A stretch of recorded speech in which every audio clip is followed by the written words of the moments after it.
Hi, Reggae Ellis here for Mountain Watch in Wanaka, where I'm joined by Jesse Parkinson, Australian snowboarder, of course, originally from the Sunshine Coast, and well, spending season here in Wanaka. Jesse, great to catch up. Yeah, good to see you. Now, you've been here for what, since early July this season? Yeah, mid-July 20th, I think, I got over here. Yeah, so you're working pretty hard, obviously training, competing. Mikey Williams, your coach. It seems like you've had a pretty good season though.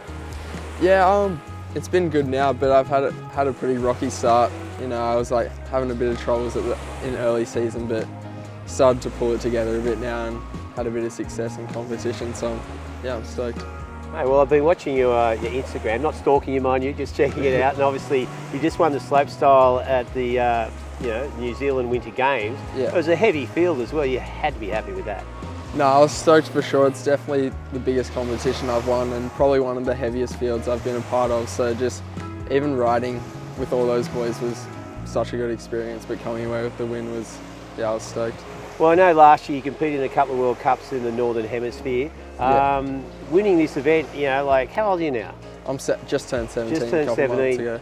So, as you said, beating a heavy field like that, does it make you feel like, okay, I belong here, I've arrived on?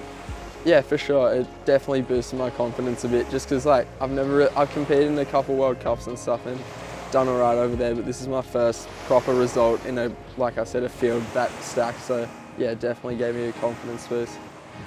And okay, and last year you got over to New Zealand like before the bubble popped, and you were here for the whole winter though. Yeah, so I got over mid-June I think, and was just doing some early season stuff, and I was planning to be here until early October, just like normal standard stuff, but because of COVID I got trapped here I think until November, so 5 months straight. Now, how was that? I mean, the Cadrona Park was in full swing and everything, so were you just focused on training that whole time? Yeah, just training. I mean, it's not the worst place to be stuck. There's a lot worse places in the world. I mean, if there was anywhere I'd like to get stuck, it would definitely be here. But yeah, I was just training. The park was sick all season. Got some real good weather in spring, and yeah, just put some new tricks down and had a good time. Yeah. Now, you're from the Sunshine Coast. You love your surfing. Yeah. Your brother's, who's the best surfer? He reckons he is for sure. Yeah, I've plateaued pretty hard since I started snowboarding. I mean, sunny coast, and now looking at a career as a pro snowboarder. I know you did a little trip down the mountains when you were young, but it was really Japan that got you into it. Yeah, so pretty much my dad has friends who live over in Japan, and he caught up with them one day in the surf at Noosa actually.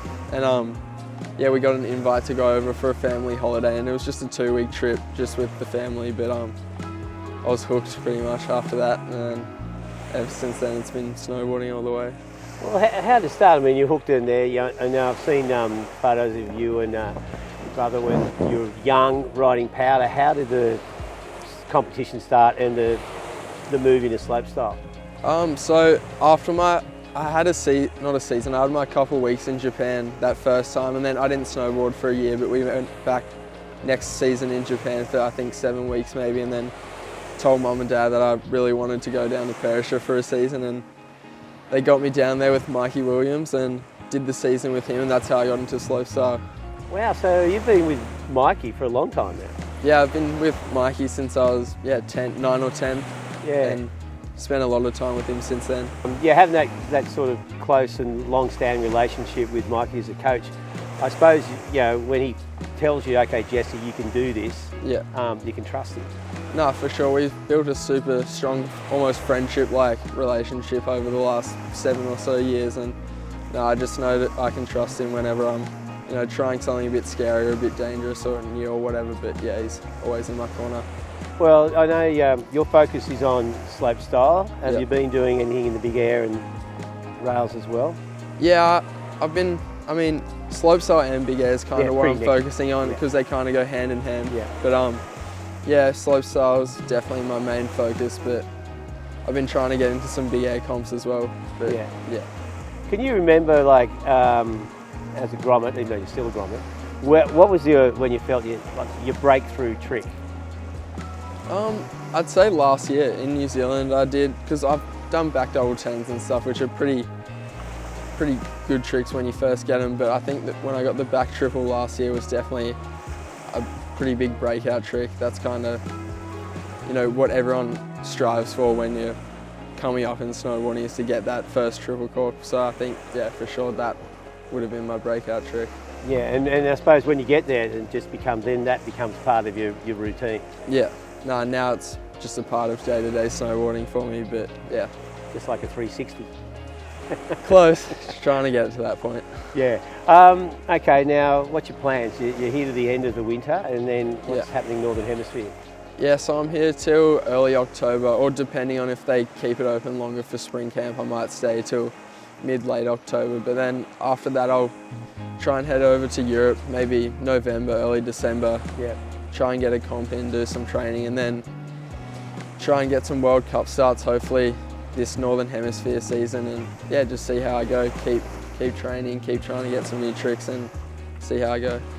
Now I know it's an expensive, and time-consuming everything. You need a lot of support. Obviously, your family have been supporting you from a grommet. You got any sponsors you want to give the shout out to? I know you've been with Quickie for a long time. Yeah, no, Quicksilver have always been a big help. Since it started in surfing when I was 7 or 8 years old, and yeah, they've been super supportive my whole life. So yeah, and Oakley as well. They've been a big help. Bo Emerson in Australia, shout out to him.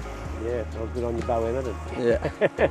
Well, okay, Jesse. Well, it's been great watching your progression since I first met you when you were a grommet, and I'm really looking forward to seeing how you go over the next few years as your career starts to blossom. Yeah, thanks heaps, Reggae. All right.